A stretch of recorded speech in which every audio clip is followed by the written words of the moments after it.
Salam damai sejahtera di dalam kasih Tuhan Yesus Kristus.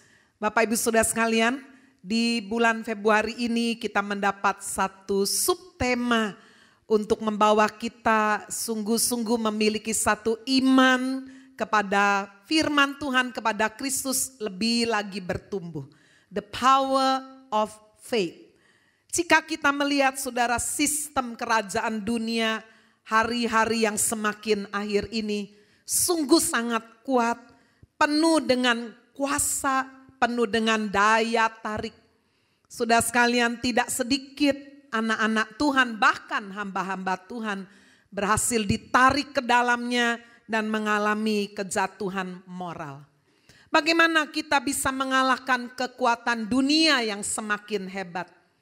Bagaimana kita dapat hidup benar di tengah kebobrokan moral dan mental? Bapak Ibu Saudara sekalian, bagaimana kita dapat hidup lurus di tengah jalan dunia yang bengkok? Bagaimana kita dapat menjadi terang di tengah kegelapan? Hari ini saya ingin menyampaikan firman Tuhan, membawa kita melihat jawaban untuk sungguh kita dapat menaklukkan dunia ini.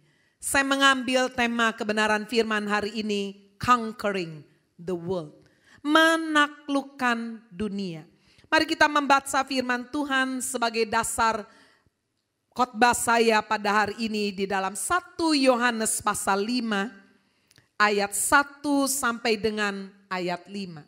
1 Yohanes 5 ayat 1 sampai 5 demikian bunyi firman Tuhan. Iman mengalahkan dunia. Setiap orang yang percaya bahwa Yesus adalah Kristus, lahir dari Allah. Dan setiap orang yang mengasihi Dia, yang melahirkan, mengasihi juga Dia yang lahir daripadanya. Inilah tandanya bahwa kita mengasihi anak-anak Allah, yaitu apabila kita mengasihi Allah serta melakukan perintah-perintahnya. Sebab inilah kasih kepada Allah, yaitu bahwa kita menuruti perintah-perintahnya. Perintah-perintahnya itu tidak berat. Sebab semua yang lahir dari Allah mengalahkan dunia. Dan inilah kemenangan yang mengalahkan dunia, iman kita.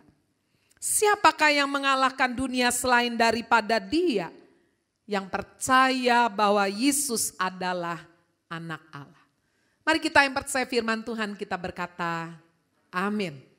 Firman Tuhan berkata yang berbahagia itulah yang mendengar firman Tuhan, menyimpan di dalam hati dan dengan setia melakukan di dalam hidup.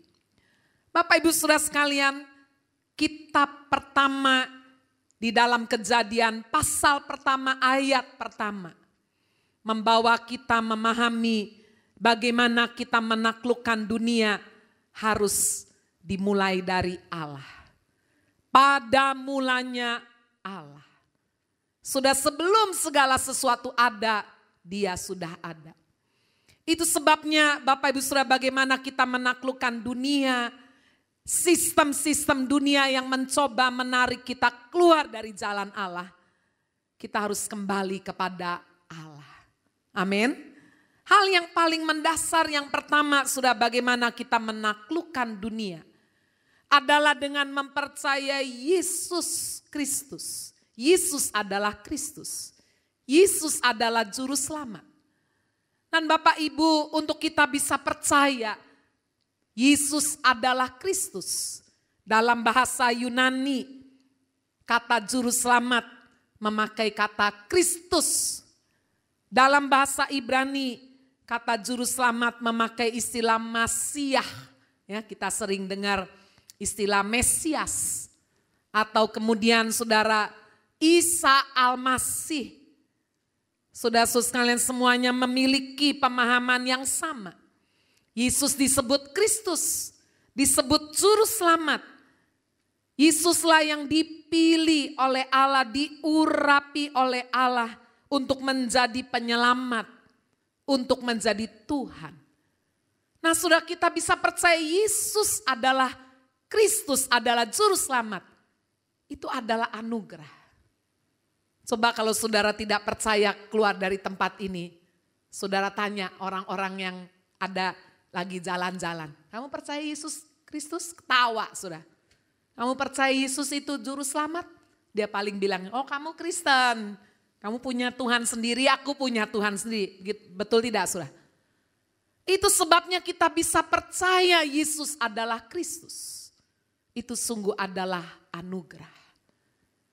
Sama seperti yang dikatakan di ayat 1 Yohanes pasal 5 ini. Bahwa setiap orang yang bisa percaya bahwa Yesus adalah Kristus, itu lahir dari Allah. Sudah bagaimana cara murid-murid Yesus yang pertama sudah bisa ikut Yesus? Menarik sekali. Saudara bisa nanti baca itu di dalam Yohanes pasal 1. Sebelum Yesus sudah menampilkan dirinya, dimulai dengan Yohanes Pembaptis.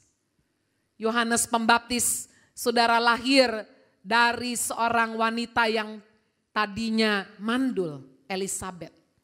Tuhan punya rencana yang luar biasa, saudara sekalian, untuk Yohanes Pembaptis ini. Menjadi pembuka jalan. Menjadi seorang yang diutus sebelum Yesus.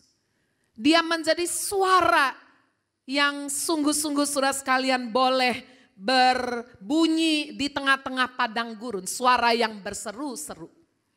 Dan kalau sudah baca dalam Yohanes 1 ayat 35 dikatakan Yohanes ini, Yohanes Pembaptis, punya 2 orang murid. Dan ketika pada suatu kali Yesus lewat, saudara sekalian, Yohanes Pembaptis ini langsung berkata, lihatlah anak domba Allah. Pasti ini bukan sesuatu dari dirinya, bukan pengetahuan manusia, tapi itu dianugerahkan. Itu satu revelation, satu pewahyuan yang Tuhan berikan. Langsung berkata, dia adalah anak domba Allah. Buat orang Yahudi pernyataan ini, saudara, anak domba identik dengan satu korban penghapus dosa. Saudara-saudara sekalian, dan menarik sekali. Dari 2 orang murid Yohanes ini. Yang kemudian diperkenalkan Yesus adalah anak domba Allah yang akan menghapus dosa. Saudara, saya tidak tahu siapa yang satunya. Tetapi firman Tuhan berkata di dalam Yohanes 1 ayat 40. Salah seorang dari keduanya. Ya, tidak diberitahu siapa satunya. Karena di ayat 35 Yohanes ada 2 murid.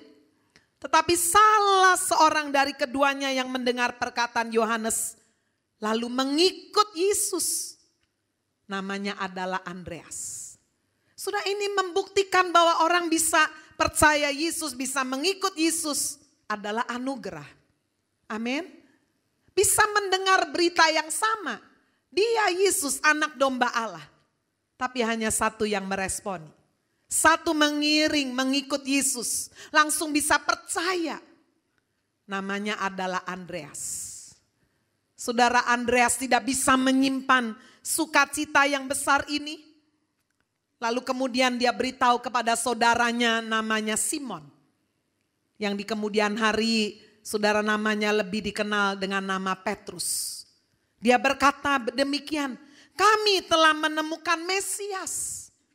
Masiah, seorang yang diurapi Tuhan, satu-satu yang dipilih Tuhan menjadi penyelamat. Kami sudah ketemu. Dan luar biasa saudara, ketika Simon dibawa kepada Yesus, Yesus memandang Simon dan berkata, engkau Simon anak Yohanes, engkau akan dinamakan Kefas, artinya Petrus. Langsung Petrus juga ikut. Bukankah ini satu anugerah? Luar biasa. Simon dan Petrus kalau saudara lanjutkan lagi ke bawah. Satu daerah dari Betsaida dengan Filipus. Cerita lagi bersaksi. Ya, one get one, ya, member get member. Kalau saudara lihat perusahaan sekarang ini multi level, ikut ini. Member get member. Betul nggak saudara? Andreas tidak langsung bikin KKR besar, tidak.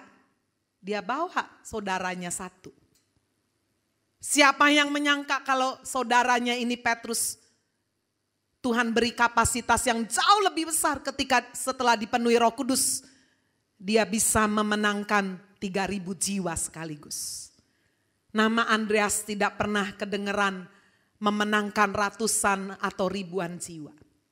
Saya yakin dia tetap setia dengan panggilannya menyaksikan, membawa satu kepada Kristus. Filipus dibawa.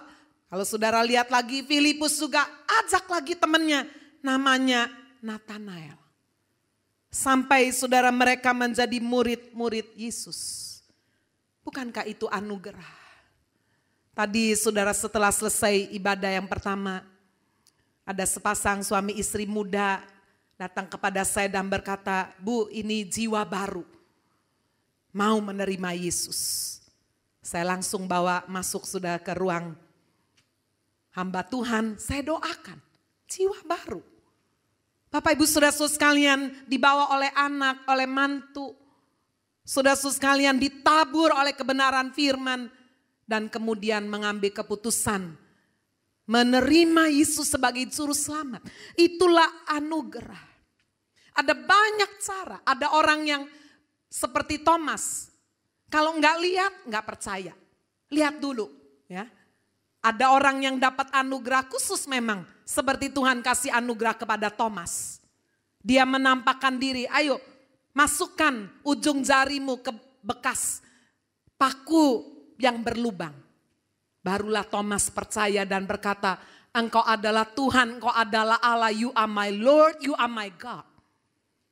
Tetapi Yesus berkata, "Berbahagialah setiap orang yang percaya walaupun tidak melihat." Amin. Saya tidak pernah melihat Yesus secara fisik. Tapi saya percaya segenap hati. Dia adalah Tuhan, dia adalah juru selamat. Dan saya menjadi orang yang berbahagia. Karena sekalipun belum melihat, tapi saya percaya. Bukankah ini grace? Bukankah ini satu anugerah yang luar biasa? Dan saudara firman Tuhan dengan jelas berkata di dalam 1 Yohanes pasal 5 ayat 1, setiap orang yang percaya bahwa Yesus adalah Kristus, dialah lahir dari Allah. Dan siapa yang mengasihi Allah, dia juga mengasihi Yesus. Wow, sesuatu yang luar biasa. Hari-hari ini saudara kalau sudah lihat di YouTube, dengar kesaksian-kesaksian, banyak sekali kesaksian-kesaksian yang spektakuler. Orang-orang yang tinggal di daerah negara bukan Kristen, dibesarkan bukan oleh orang tua Kristen, tidak ada komunitas Kristen, bahkan ada yang dibesarkan saudara untuk membenci orang Kristen, membenci sudah gereja. Tetapi saudara Tuhan bisa memutarbalikkan. Saya mendengar satu kesaksian bagaimana seorang dari kecil dididik. Untuk saudara sekalian dia tidak menyukai orang Kristen bahkan menghancurkan kekristenan. Tapi siapa yang menyangka ketika pada satu kali dia mengalami kecelakaan, dibawa ke rumah sakit sangat parah sekali, tulang-tulang belakangnya putus sehingga dia harus dirawat. Dan dokter yang merawatnya adalah dokter Kristen. I will take care of you. Aku akan merawatmu. Buat dia sudah itu adalah kata-kata ancaman, ya. Merawat terus bisa dibunuh, ya. Sebab dia diajarkan begitu tuh. Tapi dia nggak menyangka sudah bahwa itu betul-betul adalah kata-kata yang dipraktekkan oleh dokter-dokter Kristen di situ. Bahkan ketika dia sudah memasuki kesembuhan pasca operasi belum pulih, dokter itu bertanya, "Kamu tinggal sama siapa?" "Tinggal sendiri." "Waduh, sendiri kamu berat." "Udah tinggal sama saya aja." Bayangkan, dibawa saudara pulang ke rumah dokter Kristen ini, dikasih kamar yang baik, kasih makan minum gratis. Wah, very friendly, sangat ramah. Nggak seperti yang dia terima dari ajaran saudara. Bahwa orang ini harus dimusuhi. Gimana ini orang begitu baik? Kurang lebih 1 bulan dia tinggal bersama keluarga Kristen ini. Sampai akhirnya dia sembuh, pulih. Sebelum pulang saudara ke rumah kontrakannya, saudara dia diberi kunci mobil. Ya, karena dokter ini melihat bahwa dia nggak cukup punya banyak uang. Ya, dengan keadaan fisik baru jatuh seperti ini perlu mobil. Dikasih mobil. Hah, saudaranya bukan. Kenal enggak ini pasien. Bayar operasi enggak bisa. Saudara sampai dokternya menggalang dana. Untuk bisa bayar operasi buat orang yang enggak dikenal beda agama ini. Hatinya tersentuh. Kenapa orang begitu baik? Ada apa ini? Sudah sekalian sampai di rumah yang sudah dia tinggalkan 1 bulan, dia bingung. Seharusnya orang-orang ini harus saya benci. Bahkan harus saya hancurkan. Tetapi kenapa saya ada dalam keadaan seperti ini? Allah yang berbeda yang mereka sembah dengan Allah saya. Yang mana ini? Dan di dalam keraguannya saudara, dia merasa menurut ajaran agamanya kalau dia ragu terhadap Allahnya, dia tidak pantas untuk hidup. Jadi dia udah siap bunuh diri nih, udah angkat pistol. Disitulah sudah Allah menyatakan anugerahnya yang luar biasa. Dia melihat satu sinar cahaya yang begitu terang, mendengar suara. Jangan lakukan itu. Engkau siapa? Akulah Isa Al-Masih. Akulah juru selamat Alfa dan Omega. Jalan kebenaran dan hidup. Saudara-saudara sekalian, dia tersungkur. Saudara-saudara sekalian, dan sejak hari itu hidupnya berubah secara total. Dari seorang yang sudah ditanamkan benih kebencian terhadap orang Kristen. Menjadi seorang saksi yang hidup. Bukankah kisah ini mirip dengan kehidupan Rasul Paulus? Anugerah. Kalau saudara bisa ada di tempat ini, bisa berkata dari hati, gak ada keraguan. Jesus, you are Lord, you are my God. Anugerah. Kalau saudara memiliki, ada saudara-saudara yang belum bisa mempercayai, doakan saudara. Doakan. Saya mendoakan keluarga saya, papa saya, kakak-kakak saya. Sampai hari ini belum semuanya. Masih ada kakak ipar saya yang begitu rajin saudara. Beribadah menurut ajarannya, ya sangat dharma sekali, banyak nyumbang, banyak, tapi kami tetap mendoakan supaya dia mendapatkan jalan yang benar. Benar kata firman Tuhan saudara. Salib Kristus sepertinya adalah kebodohan bagi orang-orang dunia. Bisa percaya Yesus juru selamat itu kebodohan. Masa Yesus Tuhanmu itu Tuhan yang lemah, dipukuli, dicambukin, mati lagi disalib. Betul gak saudara?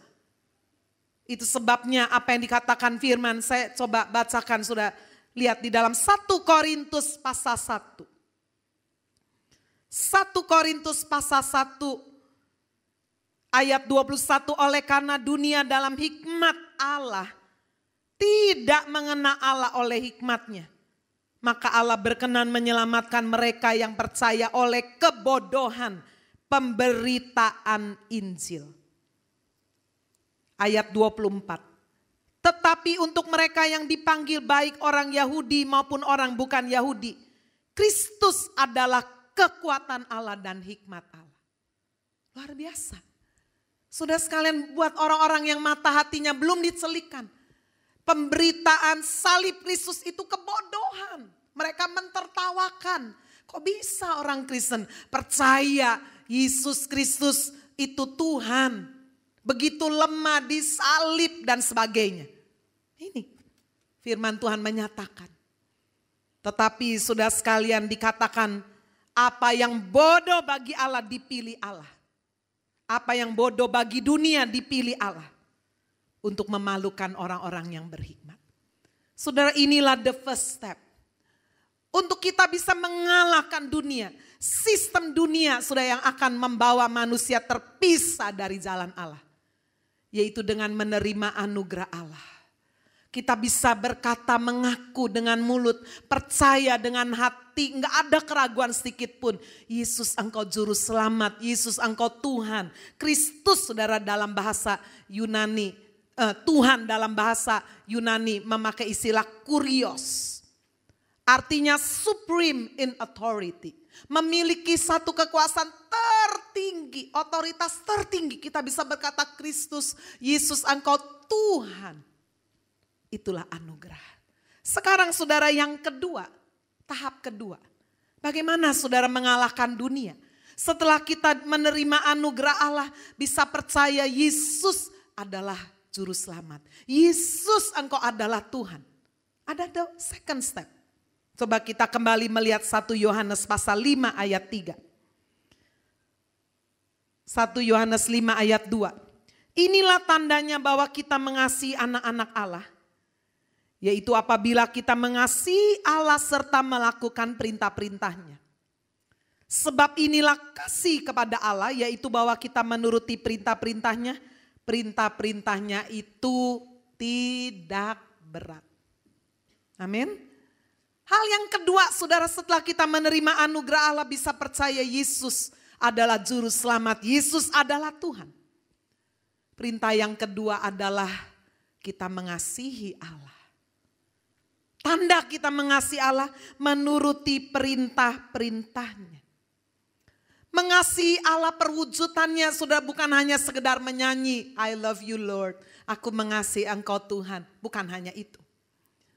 Tetapi mengasihi Yesus, mengasihi Allah yang kita kenal di dalam nama Tuhan Yesus, diwujudkan saudara dengan melakukan perintah-perintahnya. Mari kita baca saudara ayat itu di dalam Injil Yohanes. Injil Yohanes pasal yang ke-15. Yohanes pasal 14, Kita membaca di ayat 15. Jikalau kamu mengasihi aku, kamu akan menuruti segala perintahku. Amin.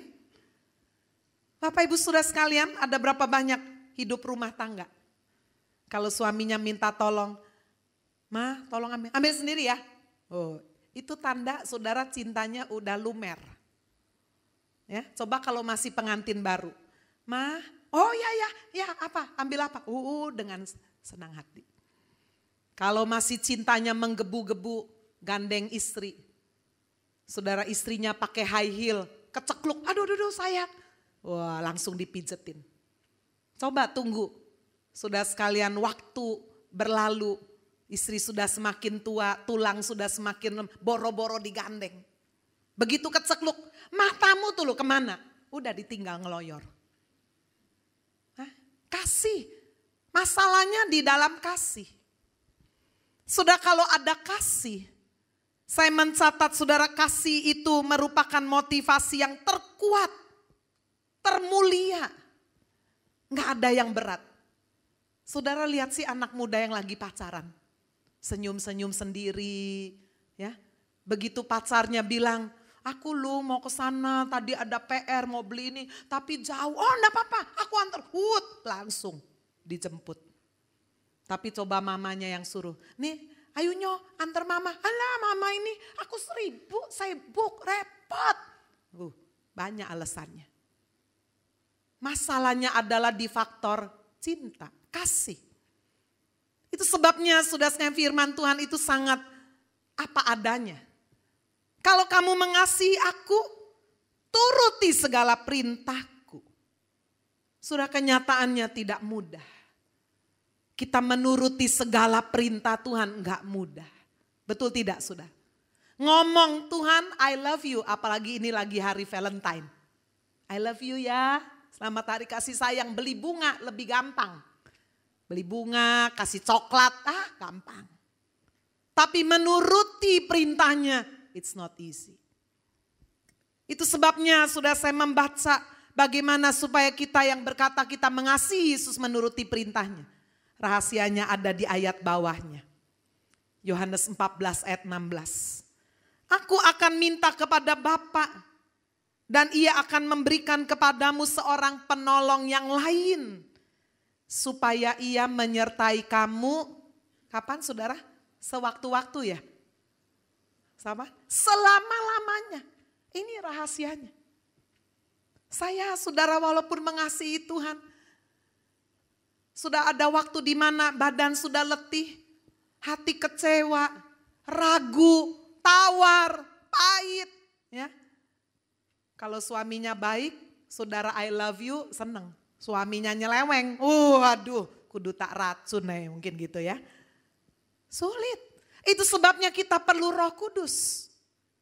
Yesus tahu saudara bahwa kita yang mengasihi Yesus untuk bisa menjalankan perintahnya itu gak gampang. Itu sebabnya dia berkata, aku akan minta kepada Bapa supaya engkau mendapatkan penolong yang lain, menyertai engkau selama-lamanya. Amin, saudara. Menuruti segala perintahnya dengan pertolongan Roh Kudus. Sehingga dengan demikian iman kita kepada Yesus, iman yang berkata Yesus engkau juru selamat, Yesus engkau adalah Tuhan. Bukan iman yang kosong, bukan iman yang mati, tapi iman yang sempurna. Yakobus mencatat 3 macam iman ini. Coba kita lihat. Yakobus pasal 2 ayat 17. Demikian juga halnya dengan iman. Jika iman itu tidak disertai perbuatan, maka iman itu pada hakikatnya adalah mati. Ayat 20. Hai manusia yang bebal, maukah engkau mengakui sekarang bahwa iman tanpa perbuatan adalah iman yang apa? Kosong. Iman yang mati, iman yang kosong, dua-duanya punya persamaan yang sama. Hanya iman, percaya, tapi gak ada perbuatan. Kosong, mati, percuma. Tetapi iman yang sempurna dicatat di ayat 22. Kamu lihat. Bahwa iman bekerja sama dengan perbuatan-perbuatan dan oleh perbuatan itu iman menjadi sempurna. Sebagian besar masalah di dalam konseling adalah di titik ini. Saya percaya Yesus, Yesus juru selamat. Tapi saya gak bisa melakukan Bu firman-Nya. Nah ini. Seorang ibu konseling saya saudara dan berkata, Bu, apakah jatuh cinta itu dosa? Saya bilang jatuh cinta kepada siapa dulu? Betul gak? Kalau jatuh cinta kepada pasangan hidup harus. Tapi kalau jatuh cinta kepada yang bukan pasangan hidup, ya salah. Nah itu Bu, saya jatuh cinta kepada teman SD saya. Ini yang tanya saudara sudah punya cucu. Iya Bu, teman SD saya, istrinya udah meninggal. Dia baik sekali sama saya. Saya sakit ditungguin sampai tidur di lantai. Suami saya datang cuma sebentar udah pergi lagi. Suami saya udah punya yang lain Bu. Jadi saya kesepian. Saya lihat dia memperhatikan saya. Dia membutuhkan saya butuh dia. Apa dosa Bu? Kadang-kadang males jawab saudara. Ya? Anak SD yang sudah percaya Yesus juga tahu jawabannya kan. Jadi saya ngomong, Bu, ibu sudah tahulah jawabannya. Iya saya tahu itu dosa. Tapi kenapa saya nggak bisa melakukan perintah Tuhan? Karena perasaan di dalam diri ibu jauh lebih kuat. Cinta itu buta. Betul nggak? Percaya Yesus tapi melakukan, mau melepaskan. Aduh cek susahnya ya, gimana ya Bu Agnes? Saya bilang gampang. Kalau ibu mau ambil satu komitmen yang tegas. Berdoa minta Roh Kudus beri saya kekuatan. Saya mau ambil keputusan. Saya gak mau lagi ketemu dia. Nomor handphonenya dihapus. PIN BB BlackBerry dihapus. Waduh cek teganya Bu. Iya. Apa enggak boleh dikurangi sedikit-sedikit. Biasanya setiap minggu 3 kali dia datang ya, ini seminggu sekali, itu Bu membuat semakin tersiksa saya bilang. Itu sama seperti saudara punya anjing yang ekornya panjang, saudara mau potong sebetulnya langsung ujungnya, kasihan, potong sedikit, kain, diplesterin, kasih betadin, nanti sudah kering sebulan lagi potong lagi, mendingan potong langsung ujungnya, sakitnya sama. Saudara-saudara sekalian, ini satu fakta. Dia sudah percaya Yesus. Iman kepada Yesus bahwa Yesus juru selamat, Yesus adalah Tuhan, percaya 100%. Tapi mengapa melakukan perintahnya itu berat? Saudara-saudara sekalian, firman Tuhan memberikan satu jawaban. Coba kita lihat 1 Yohanes pasal yang kelima ayat 3. Sebab inilah kasih kepada Allah, yaitu bahwa kita menuruti perintah-perintahnya perintah-perintahnya itu tidak berat. Saya berkata ibu harus berani jujur, ibu lebih mengasihi Tuhan atau lebih mengasihi laki-laki itu. Apakah laki-laki itu mati buat ibu dan membuat ibu bisa terima hidup kekal? Tidak. Kalau begitu jawab, apakah ibu lebih mengasihi Tuhan atau lebih mengasihi dia? Tuhan. Kalau ibu mengasihi Tuhan lebih besar, berarti ibu mau melakukan perintah Tuhan. Akhirnya dia berkata, saya mau Bu, tapi kok susahnya ya. Bapak Ibu Saudara sekalian, itu yang saya sebut kerajaan dunia. Di dalamnya adalah kedagingan, keinginan mata, keinginan daging, keangkuhan hidup. Itu menguasai hidup kita, enggak mudah. Tetapi saudara firman Tuhan berkata, inilah kasih kepada Allah. Jika kita terus mengembangkan kasih kita kepada Kristus, kita diberi kuasa oleh Roh Kudus, menjalankan perintahnya bukan lagi menjadi perintah yang berat. Ada korban saudara, ada kedagingan yang berani dimatikan.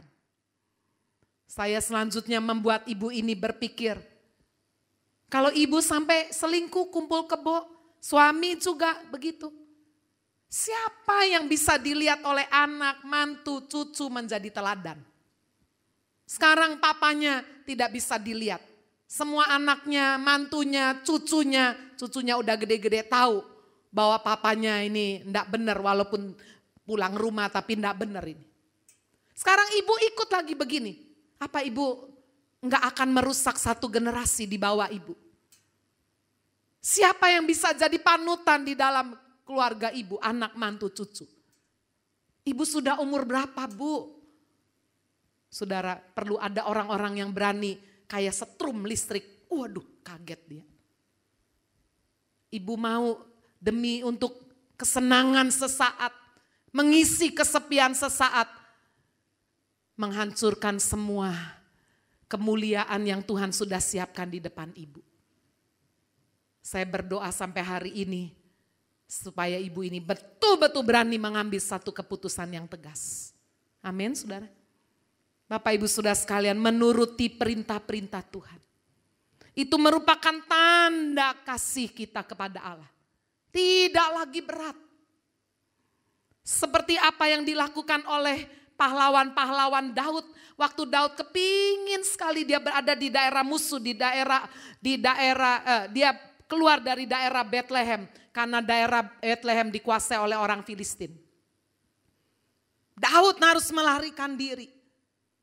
Saudara, dia kemudian timbul satu keinginan. Berandai-andai seandainya ada orang yang bisa mengambilkan aku air di perigi Bethlehem. Daud kan orang Bethlehem. Ya, sama seperti sekarang saya tinggal di Surabaya, saya bukan orang Surabaya. Saya orang Cirebon. Seandainya saya berandai-andai, aduh kalau ada yang ngirim nasi jamblang, itu kayaknya nggak mungkin. Ya, nasi jamblang nggak ada soalnya di Surabaya. Itu nasi pakai daun jati, ya ada ikannya tuh kecil-kecil, nggak ada. Tapi seandainya waktu saya ngomong begitu, tiba-tiba keluar dari sini, saya lihat ada orang bawa nasi jamblang. Waduh, kaget sekali, gimana caranya? Nah ini sama seperti Daud, dia berandai-andai. Aduh, saya kangen itu sama air yang sejuk di sumur sumur Bethlehem dekat pintu gerbang. Apa yang disebutkan oleh Daud ini didengar oleh 3 perwiranya. Langsung menerobos masuk daerah musuh. Mengorbankan apa sudah? Mengorbankan nyawa, bisa dibunuh. Hanya demi ambil air perigi Bethlehem. Kenapa sudah 3 perwira ini melakukan ini? Karena kasihnya. Karena hormatnya kepada pemimpin. Rela mengorbankan nyawa. Luar biasa. Sudah banyak lihat cerita-cerita kasih ini menggetarkan hati kita. Minggu lalu saya berkhotbah tentang perwira Kapernaum. Seorang yang punya jabatan tinggi, orang Romawi, punya budak orang Yahudi, sakit keras hampir mati. Itu di dalam budaya Romawi waktu itu, kalau budak sakit suruh keluar mati sendiri. Karena budak itu gak ada nilainya. Budak itu sama dengan binatang atau alat yang bisa ngomong. Jadi kalau sakit, ya udah, buang aja keluar, mati-mati sendiri. Tapi dikatakan perwira Kapernaum sangat mengasihi budaknya. Sampai dia harus datang merendahkan hati, memohon untuk Yesus menyembuhkan ini. Kasih. Kasih menggetarkan saudara hati Tuhan. Kasih dari perempuan Kanaan ini juga sudah yang membawa dia datang kepada Yesus. Minta supaya anaknya yang kerasukan setan disembuhkan. Melewati penolakan, penghinaan. Bahkan sampai kata-kata yang saudara bisa menyakitkan hati. Nggak patut roti ini disediakan buat anak. Nggak patut anjing makan roti gitu kan. Seakan menghina sekali. Perempuan Kanaan ini seperti anjing. Tetapi saudara sebagai ganti perempuan ini marah. Dia berkata benar Tuhan. Tapi anjing kan makan remah-remahnya. Apa yang Yesus katakan. Hai ibu besar imanmu. Saya belajar saudara dimensi iman. Tidak pernah bertentangan dengan kerendahan hati. Saudara orang yang punya iman yang teguh. Pasti orang itu rendah hati. Amin. Saudara lihat apa yang dimiliki oleh wanita ini. Saudara susahkan kerendahan hatinya sampai dianggap seperti keset sekalipun. Tidak apa-apa. Kasihnya yang besar demi anaknya yang kerasukan setan supaya dijamah oleh Yesus. Dia rela saudara mempertaruhkan harga dirinya. Itu hal yang kedua Bapak Ibu Saudara. Setelah kita menerima anugerah Allah, bisa mempercayai Yesus adalah juru selamat. Yesus adalah Tuhan. Maka langkah yang kedua, Tuhan gak mau kita cuma hanya percaya masuk surga. Tapi kita mengasihi. Mengasihi Allah dan mewujudkannya dengan melakukan perintahnya. Bapak Ibu Saudara sampai titik yang kedua ini sekali lagi. Semua kita termasuk saya masih belajar. Tapi kita mau saudara untuk melakukan perintah Tuhan. Saudara berhubung hari ini tepat 14 Februari. Saya cerita sedikit tentang Valentine.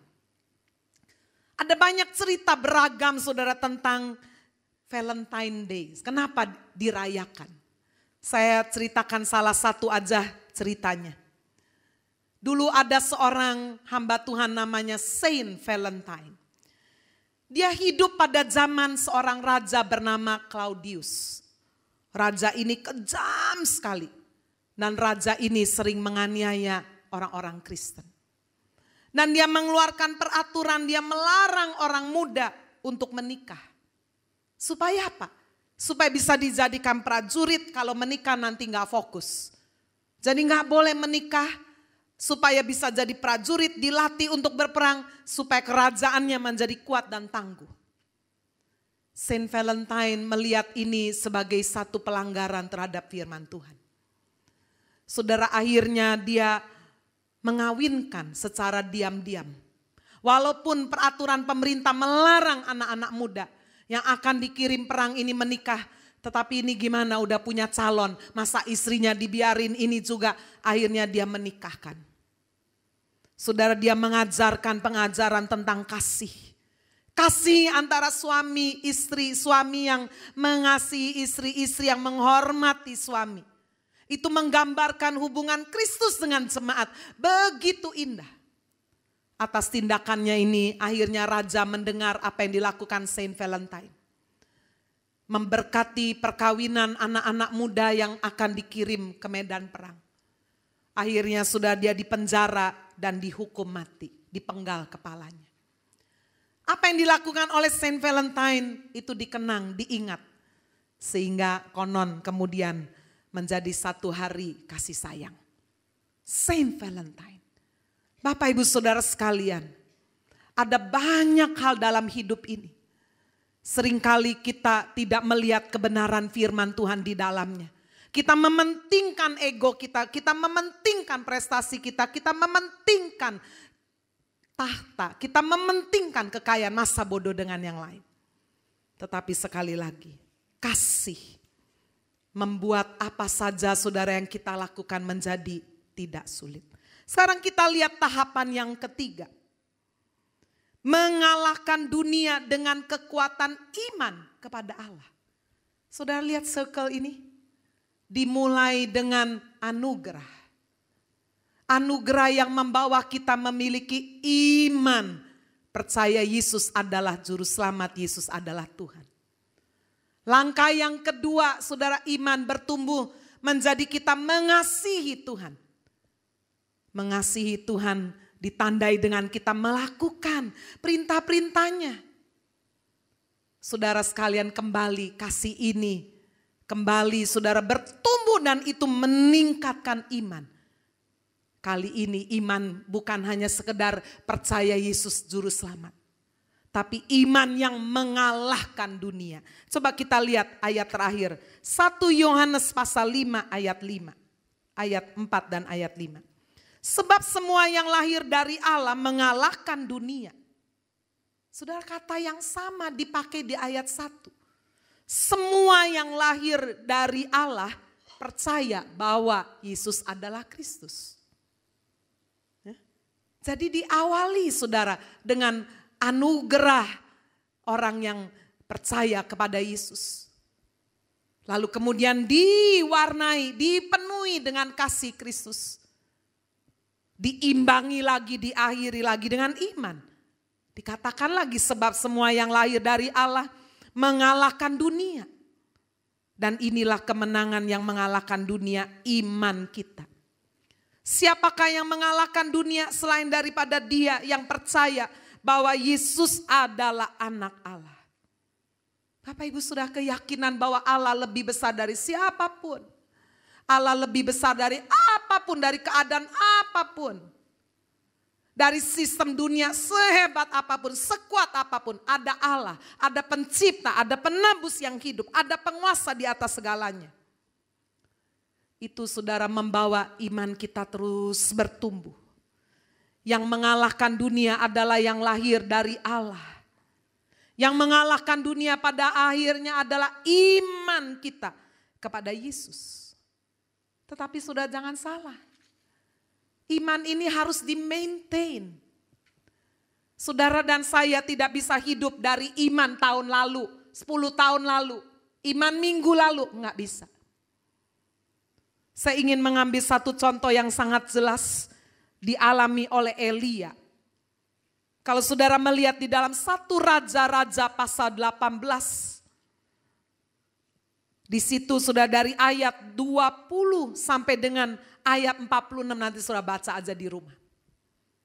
Itu ada satu peperangan rohani yang luar biasa. Elia seorang diri melawan 450 nabi Baal. Duel, bukan duel ya, duel 1 lawan 1. Ini 1 lawan 450. Saudara-saudara sekalian, mereka sepakat untuk sungguh membuktikan mana Allah yang hidup. Allahnya dari 450 nabi Baal yang sudah bisa mempengaruhi seluruh orang Israel di bawah pemerintahan Raja Ahab. Semuanya sekarang berpaling kepada Baal. Yang menantang adalah Elia seorang diri. Elia berkata, ayo kita coba benar-benar kita benar-benar meminta siapa Allah yang benar. Kalau memang Allahnya Nabi Baal, biar semua ikut dia. Bagaimana caranya? Ambil 2 ekor lembu, dipotong-potong, ditaruh kayu bakar, tapi jangan dikasih api. Kalau itu betul Allah, kamu teriak, minta sama Allahmu, biar dia turunkan api dari langit. Ini sudah baca kisah ini. Dari pagi sampai siang sampai sore, sudah teriak-teriak, sudah jerit-jerit, enggak turun api. Elia berkata, oh mungkin itu Allahmu lagi tidur. Ya. Oh itu Allahmu mungkin lagi shopping itu. Mungkin lagi ada urusan. Mungkin dia lagi merenung. Ayo bikin dia bangun. Wah sampai tubuhnya dilukai, ditore-torekan dengan pisau keluar darah. Sampai senja api tidak turun. Lalu giliran Elia. Saudara sekalian, sebelum dia berdoa, dia minta 4 buyung bejana itu dipenuhi air. Isi dengan air penuh. Bukan hanya sekali disiramkan ke mezbah itu, sampai 3 kali. Supaya tidak ada trik-trik, udah kasih air. Dan ketika dia berdoa, saudara bisa baca kisah itu sangat menginspirasi. Saudara, ketika dia berdoa kepada Allah, ya Tuhan Allah Abraham, Ishak dan Israel. Pada hari ini biarlah diketahui orang bahwa Engkaulah Allah di tengah-tengah Israel, dan bahwa aku ini hambamu, bahwa atas firman-Mu lah aku melakukan segala perkara ini. Jawablah aku ya Tuhan, jawablah aku, supaya bangsa ini mengetahui bahwa Engkaulah Allah ya Tuhan, Engkaulah yang membuat hati mereka tobat kembali. Turunlah api Tuhan menyambar habis korban bakaran kayu, api, batu dan tanah itu. Bahkan air yang dalam parit itu habis dijilatnya. Hasilnya luar biasa. Seluruh bangsa Israel bersujud berkata, Tuhan dialah Allah, Tuhan dialah Allah. Wow, ini iman yang luar biasa. Elia begitu hebat sudah dalam kisah ini. Tapi saudara lihat di 1 Raja-Raja pasal 19. Belum sampai seminggu. Saudara sekalian, karena keletihan fisiknya, dia kemudian waktu turun hujan dia lari. Dia masuk ke dalam padang gurun. Dia mendengar ancaman dari Izebel, istri dari Ahab. Beginilah kiranya para Allah menghukum aku, bahkan lebih lagi daripada itu. Jika besok kira-kira pada waktu itu aku tidak membuat nyawamu sama seperti nyawa salah seorang dari mereka itu. Elia dengar itu langsung lemes. Langsung mau mati. Tuhan, aduh aku mati aja, minta mati. Wow, sulit dipercaya. Tapi saudara, kisah ini saya ingin tampilkan, hidupkan. Supaya Bapak Ibu Saudara sadar. Bahwa di tengah kekuatan dunia yang begitu hebat. Di tengah kelemahan fisik yang gampang lelah. Saudara sekalian, jiwa yang rapuh, gampang tawar, gampang tersinggung, kecewa, mau mundur, mau marah dan sebagainya. Kita sungguh-sungguh sangat rentan untuk memiliki iman yang tidak selalu berdiri teguh. Itu sebabnya Bapak Ibu Saudara sekalian. Firman Tuhan terus-menerus harus datang dalam hidup kita. Iman datang karena pendengaran firman Tuhan. Amin. Bukan karena yang lain. Saudara harus dari hati berkata, Tuhan, saya tidak bisa hidup tanpa firman. Seperti setiap hari saudara harus makan secara rutin, lagi kepingin maupun gak kepingin harus makan. Demikian kita harus makan firman Tuhan. Supaya iman kita bertumbuh, memaintain, memelihara iman.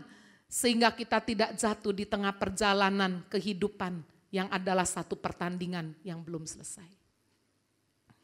Ketika kita mendengar kiri kanan, satu demi satu banyak orang berjatuhan. Banyak orang yang mundur, banyak orang yang mungkin pindah iman. Banyak orang yang jatuh saudara, tidak lagi hidup sesuai dengan firman. Kita sedih, tetapi Bapak Ibu, itu bisa terjadi dalam hidup kita jika kita pun tidak waspada. Hari ini kita melihat satu kebenaran firman, conquering the world. Saya akan masuk saudara pada kesimpulan bagian yang terakhir. Yang pertama, Allah memberikan anugerah untuk kita bisa percaya Yesus adalah Kristus. Itu anugerah. Yang kedua, kita harus meresponi iman percaya kita dengan mengasihi Allah yang diwujudkan di dalam tindakan, yaitu kita mau belajar melakukan perintahnya. Perintahnya tidak berat. Kalau saudara rasa berat, minta Roh Kudus. Dia penolong kita. Yang ketiga, motivasi yang terkuat dan termulia adalah kasih. Kasih membuat apa saja yang kita lakukan tidak berat. Amin saudara. Dan yang terakhir, iman yang teguh kepada Allah memampukan kita mengalahkan dunia dengan segala tipu dayanya. Mari kita berdiri dengan teguh. di dalam iman, di dalam kasih kita kepada Kristus. Amin.